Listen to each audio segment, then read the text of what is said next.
Okay, I think we're live again. Apologize to everybody. We've had some technical difficulties, growing pains during these uncertain times, but I just want to reiterate to Jonathan and the bench team for hosting the first virtual hospitality conference, which is, again, very, very timely for this current crisis, and bring the people together so we can share our experiences from different experiences, perspectives, opinions, us to mitigate and recover from this crisis. Remember, always together we are strong. Today's panel, obviously we've lost a few minutes, is the HAMA Global Crisis Asset Manager during COVID-19. The objective is today to provide real-time and global perspective on the downturn, whereas the audience, such as yourself, can get a pulse on current situation on an international scale and live. We'll try to keep this as simple as possible. Ask questions that you're looking for. Whereas the current situation analysis in respect to current markets, we have US markets represented, Europe, Middle East, Africa, Asia Pacific, and China. Furthermore, a quick question as to how we're going to mitigate the situation through means of professional asset management. And then finally, of course, what everybody's waiting, how are we preparing for the recovery? By this, I'd like to introduce our board. I believe that we will start from the US and work our way from US to Europe, Middle East, through to China and Asia Pacific. From starting, I believe it's 9 a.m. in the morning for you in Boston or New York, East Coast, Kim Gauthier, who's president of HAMA USA and senior vice president of Hotelave. Furthermore, we're waiting for Theodor to dial in, who is the co-founder and member of Supervisory Board of HAMA Middle East and Europe, not Middle East, just Europe. Then we have Claas at 9 p.m. and Asia Pacific, who is former president of HAMA Asia Pacific and managing director of Apara Hotel Advisors. Finally, not least, it is Zhou, president of HAMA China and president of Huatian Hotel Group. For those audience who are not familiar with HAMA and what we represent, what our cause is, I'll give you a quick overview that the Hotel Asset Management Association is a non-profit organization of professionals, such as us, responsible for proactively increasing hotel asset values on behalf of the hotel owners worldwide. We live by a very stringent mission, is the enhancement of hospitality asset managers through education, advancement of the profession, and serving as a collective industry voice of hospitality ownership, which started in 1990s in the US as a very small organization to represent owners' interests, and over the past 28 years has grown into a more significant, strong collective voice within the global hospitality industry, where we can add, as we are today, trying to add value. Today, HAMA provides global resources to meet the needs of hospitality owners worldwide with affiliated chapters, US, Europe, Middle East, Africa, China, Asia Pacific, and Japan. Our members and executives are involved in asset management, acquisitions, financing, and disposition of hotel and resorts, and are directly responsible for making decisions concerning capital investments, renovations, asset repositioning, operational policies, and franchise selections. Collectively, our multiple chapters represent a combined globally. Therefore, we'll enjoy this discussion. Without further ado, we will start with Kim in the US on our first question on the current situation, as US has been hit very badly with now 350,000 cases of corona. Kim, yeah. It's good to have you, good to see you. What stage of the current pandemic curve are you currently at, and how are you mitigating the current risk factors? So the U.S. is currently about 2 to 3 weeks behind Italy, and then probably 6 to 8 weeks behind China.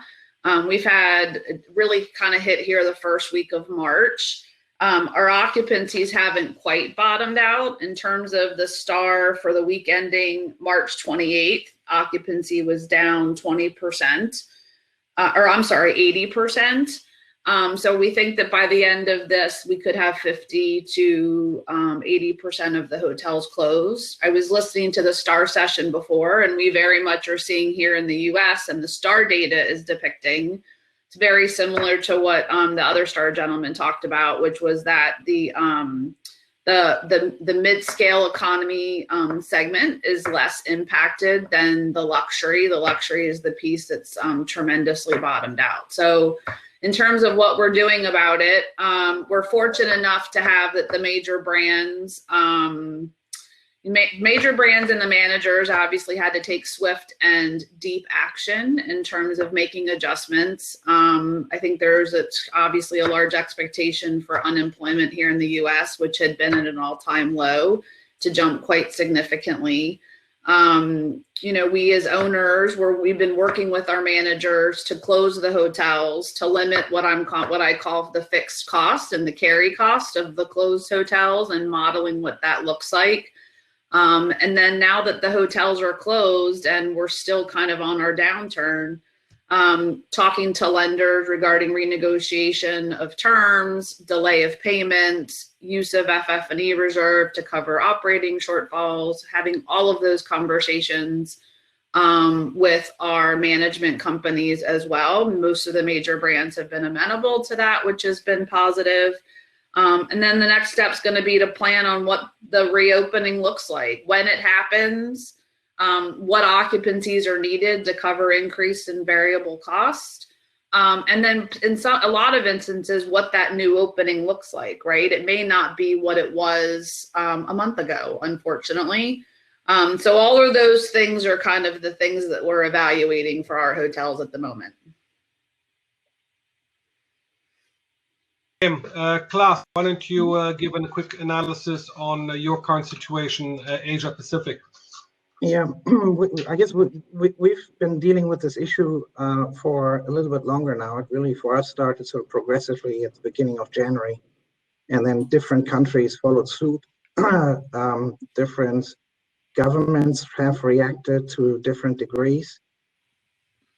I think the common denominator for all the markets is basically that everything has now moved towards substantially a soft closing of the hotels, where, because you can't furlough staff in most jurisdictions as easily as in the US. You have to work within regulatory environments, but you have to preserve cash. And I think in most have struck deals with the associates to cut payroll by anywhere up to 50%, and turned the hotels into a hibernation mode, because not only did we get an onslaught, obviously with massive cancellations, but that also had a detrimental effect on working capital levels, because any deposits that were held by the hotels for meetings, for other advanced reservations, got literally sucked out of the hotels within a 3-4 week period over the last 6 weeks or so. And the question now is, how long is this going to last? Because depending on how you view this problem, the answer may look substantially different in terms of how deep you dig in and how much you actually bring your cost to zero. Correct. Cash is king. Tao, would you like to give your views from China, please, on the current situation? You guys have been dealing with the longest and looked positive indications. Why don't you give us your overview, please? Sure. So here in China, we in the hotel industry, we close all the hotels down. Majority of the hotels are closed down the end of January or the beginning of February, and most of the hotel reopened at the end of March. Is the end of February or March the 10th. So right now, I will say 95% of hotels are opening. And during the crisis, during the hotel shutdown, and our staff usually is stayed at home. They didn't come back from their home holiday, which was coincidentally the Chinese New Year starting January the 24th, and it was an 8-day long holiday. The government extended the Chinese Spring Festival holiday twice First time was 3 days, and the second time was 4 days. So this year we had a very long statutory holiday. So during the shutdown period, all the hotel took a very detailed measures for temperature taking and everybody wearing masks. So towards the end of February, because we see the new infected cases started to going down, and right now is stabilized. As of yesterday, we only saw under 40 new cases in across China. So that was a very positive sign. However, we are still very vigilant because we still see some new cases.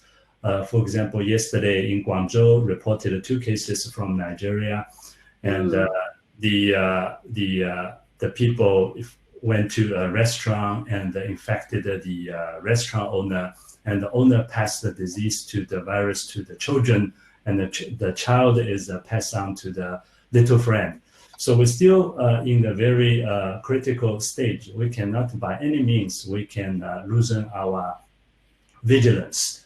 So we will see the hotel start opening as of the end of March the 28th.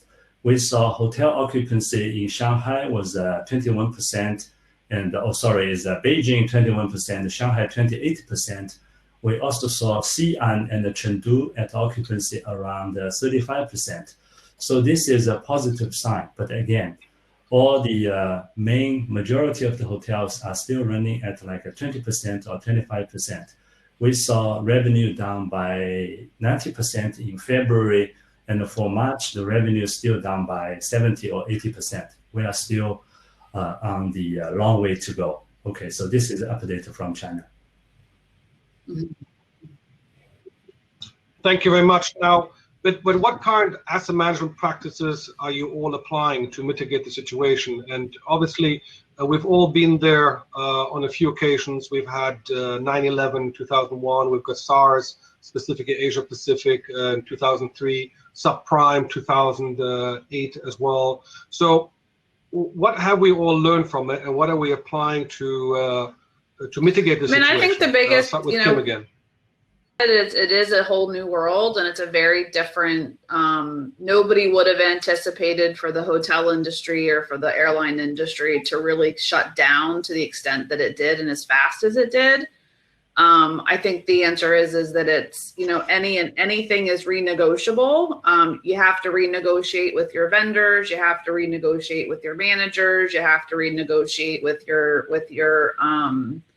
your lenders, because whatever the norm was before, in order to preserve and have the hotel be able to operate a year from now, you have to find a cash way by managing tightly, very tightly managing cash.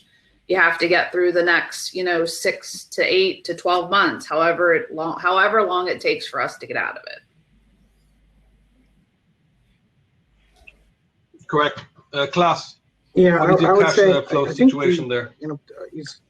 think when we started this process, we sort of had a 3-month horizon on this exercise, sort of looking at how long it's taken China to just restart the engine. And obviously, the China engine is, I think, far from fully running yet. I think at the levels that Chinese hotels are running currently, you would still have negative GOPs, so you'd still be bleeding cash at the moment. But I think it all depends again how long you think this is going to last. If it lasts 6-9 months, which I think is at this point probably valid for most markets from what I'm seeing, unless somebody rolls out a cure tomorrow, because international travel, I think as everybody at the conference has said so far, international travel will be affected more than domestic travel, and a lot of markets depend on international travel. So I think this is going to be a longer term exercise, and I don't think that we have all the answers on how to address these cash flow issues at some point in time, because lenders, I think, are also starting to dig in, and debt and bridge financing for these hotels is going to be more difficult to obtain. when the markets recover, half the airlines may not be around anymore. So I think unless something turns in the next 3 months, I think we're going to be in a world of hurt here. When you say the airlines might not be there, we had that discussion, I believe, yesterday. Was an interesting point of view. Well, could you expand on that? I mean, airlines, that's I think, had the same problem that hotels had, except for exacerbated much more, because pretty much all the flights were canceled for them. All the reservations were canceled, and so working capital disappeared. And if you look at these all the planes that are parked somewhere, to get these back into the air, and unless these planes fly, they're going to be drained on cash for these airlines. So unless they fly, airlines are going to struggle. And if airlines are not there, I think it's going to have an impact on the hotel industry. Having said that, I think there are a lot more, I think as other people again said earlier on, in terms of MICE business, people are not going to be psychologically ready to have big MICE events anytime soon, I would think. So there will be a ramp up for that, and that will have an impact on certain markets as well.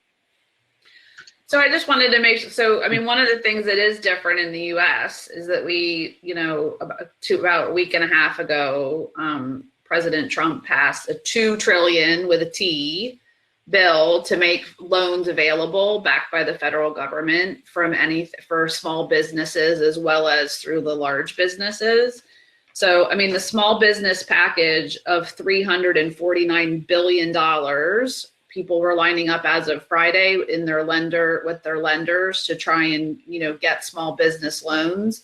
And then there's another bucket of money of the stimulus package. It's there for the larger companies. But the way it is structured is it's structured on getting people back to work to stimulate the economy. And the more people get back to work and the more those funds are used on paying people wages, you have those loans can be forgiven. So, I mean, I think we're more fortunate from what I've heard from the rest of the world in that we have an opportunity to do that.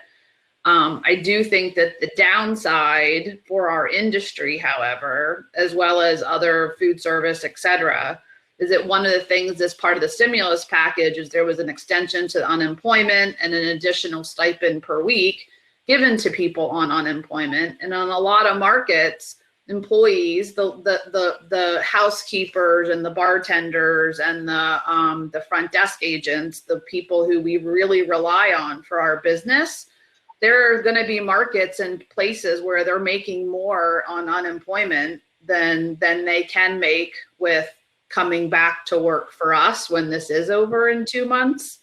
That we may have a shortage of labor, and we were already in that boat because a lot of the business relied on contract. You know what I mean? You couldn't hire people on their own. You had to find vendors to bring labor in and supply labor for you. So we were already at a labor shortage. And I think that this may exacerbate some of that for our industry in particular. Correct, and I thought that was a specific U.S. situation, but Claas, you mentioned that was also in Australia. Same situation, that it might be more advantageous to stay at home than actually go to work. Well, no, I think the Australian program actually, was incentivizing employers to keep, or actually was paying employers to keep people employed. So they had to come to work in order to get the money, so they can't stay home. But I think the focus clearly, I mean, whether you approach it this way or I mean, labor is obviously a big element that you need to manage in this environment right now, and different countries make it more or less easy for you to do that. So just to add to that, I'm sorry, do you want to say what Karen was saying, that you really have to, everything is open for negotiation. Even if the law says something else, the law wasn't made for these circumstances. and basically you have to convince, you know, the staff to take a you know, unpaid vacation. You have to convince your vendors that the contracts, you know, are you know, can't be fulfilled right now, and whichever every line item you have to address. Okay, it's good to see Theodor online, and welcome to the panel. Theodor, I know we are behind the schedule, but why don't we give you the floor to give us a situational analysis for HAMA Europe. Thanks, sorry for being late. Thanks, Gauthier had provided us with the questions before, so I'll quickly run through and try to catch up. With regards to the first aspect, where do we stand and what are we doing to mitigate? Now, within HAMA Europe, we have just conducted a survey, and from today, we see the question was, how long are you currently assuming major disruption, either closure or minimal occupancy in terms of months? And 36, almost 40% said the disruption or closure of the hotels will be round about 3 months. Another lion's share was 4 to 6 months, and some minor part thought it would last beyond that. What are we doing? That really depends on which role we are having, whether we are the owners, asset managers, tenants, or operators. But essentially, it's a matter of mitigating the risks and the damages. As such, obviously, we are talking. There's extensive communication with lawyers with regards to contractual obligation to operate, with regards to force majeure, with regards to insurances. The second question we had asked was, what is currently your main priority for your hotels? And there we had given 3 choices, and predominantly 90%, almost 91% cash flow management. That's on the mind of everyone. The second one is lender management, loan amendments, waivers, and so forth. And then only on the third, there's managing shareholders' expectations and funding needs.